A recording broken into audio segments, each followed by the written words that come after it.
Hi everyone, good morning. I am Prince Kansal. By profession, I am Chartered Accountant and working as a tax manager in PwC India. Today, I am evaluating the speech of Toastmaster Abhinav. Toastmaster Abhinav is working in Business Research Profile with Equity Knowledge Business Research Center for more than 7 years. He is passionate about traveling offbeat destinations and love road trips. His pathway is Presentation Mastery, Level 3, Project 3, Level 1, and the purpose of the speech is to prepare a speech with a defined objective and deliver a well-organized speech. In short, the purpose of the speech is to deliver or to present a well-organized, well-content, and well-content speech on the platform. Timer, please note that duration of the speech is 5 to 7 minutes, and the title of the speech is Mastering the Flames, Overcoming Anger. With this, I would like to hand over the stage to Toastmaster Sriram. Thank you. Yes, please. Mastering the Flames, Overcoming Anger, over to Toastmaster Abhinav.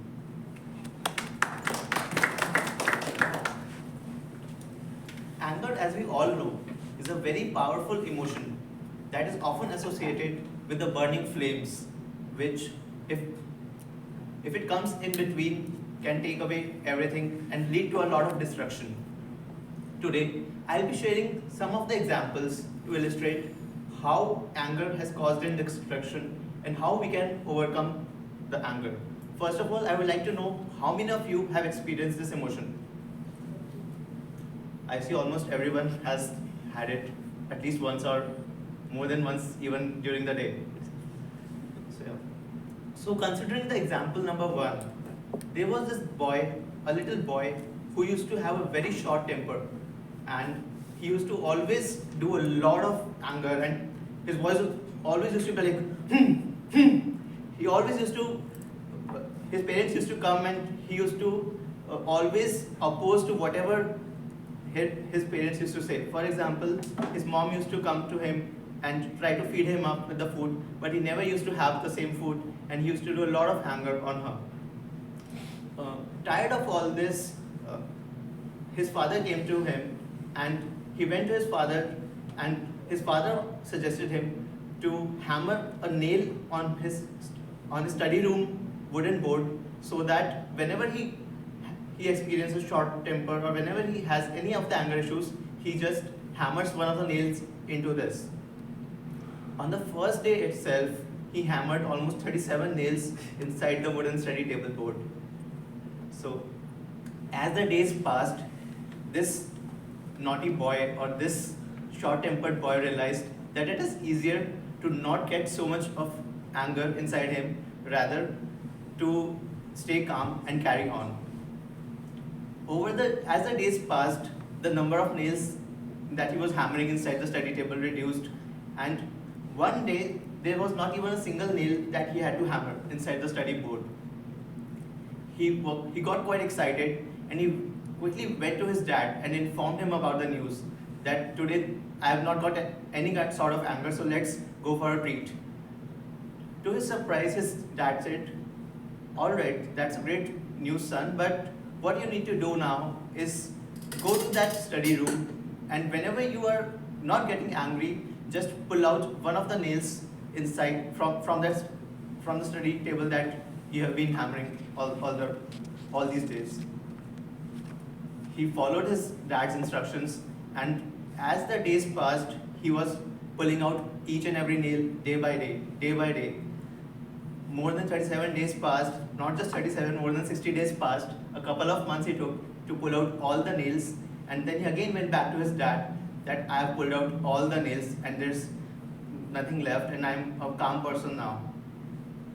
To his surprise, his dad came back to him and again took him to the study room and showed him the table.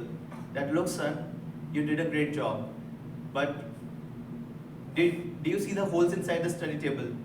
The study table will never be the same. It will always have these holes inside."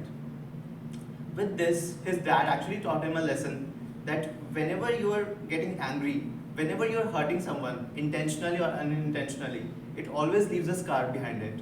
And this will never get repaired. And to this, the son realized what all of troubles he has been causing unintentionally to his family. Similarly, we have seen in the past meeting also, there was, how many of you were there in the past meeting? Just raise your hands. There were some sort of anger issues that I saw in the meeting and which need to be addressed. So that's why actually I chose this topic. And even after preparing a speech on this anger issues, I can say that every day we are experiencing some sort of anger, intentionally or unintentionally. For example, I noted that I recently changed my team in the office, and there's this colleague of mine called Neha, and I got a feedback from her, for her, that Neha is very, very particular about her work. So please be wary of her. Please be very careful whenever you reach out to her. So the reason is, the spelling of her name is Nehaa, and even if you put a single A in her spelling or you call her Neha, she gets annoyed. And this actually made me very curious that what's wrong with her. She's a director in my office for the last 15 years, and why is she such a person? So as I went to the office, Neha came into the room, and to my surprise, she just came in and sat next to me. And then she asked me, "Hi, pleased to meet you. Who are you?" And I said, Hi Neha. So my tone automatically got so scared, and I actually put a longer name of hers. And then I had a conversation with her. I was a little scared, but then knowing someone, I just got to know that the people who look very scary, be it the CEO of a company or be it the director of a company, they look very scary in terms of their position, in terms of all the hard work maybe they have done over the years, or have been some strict instances in the past, but they are not actually so scary in reality. We had a lot of chat with her, and she actually told me the true reason, that one of her uncles came to visit her and they changed the names of all the kids in the house. So it was not just Neha, it was also Tushar with a double R in the end. So that's how it happened, and to my surprise, we actually became good friends. So that's how it is. And sometimes there are different ways to handle the anger issues that we are experiencing over time. We also have to be wary of the situation. I'll share a number of ways that we can actually control or overcome the anger, because one of the Instagram reels that I was watching, it actually gave a different kind of interpretation of anger. It said that anger is not like a shit, it can be controlled. So I thought a very good observation, and actually it's always 80% upon us whether to react to something or whether to leave it for later. As we just not react to the person or not react to any of the situations that comes and we get angry upon, we should actually wait, and later on we will definitely realize that we could have actually avoided this thing, and we won't be left with any of the regrets later in our life. So that was all from my side for mastering the flames and to control on the anger. And we can actually control and actually master these flames and have a more fulfilling lives if we are always wary of the things.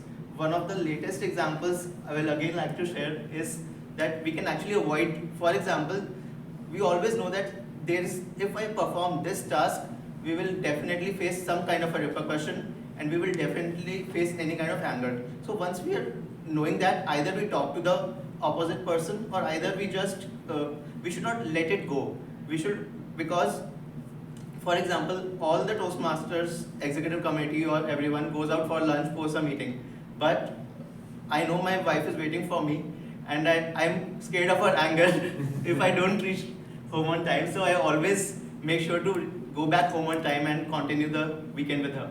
So that's one of the things. Thank you. Thanks for your time.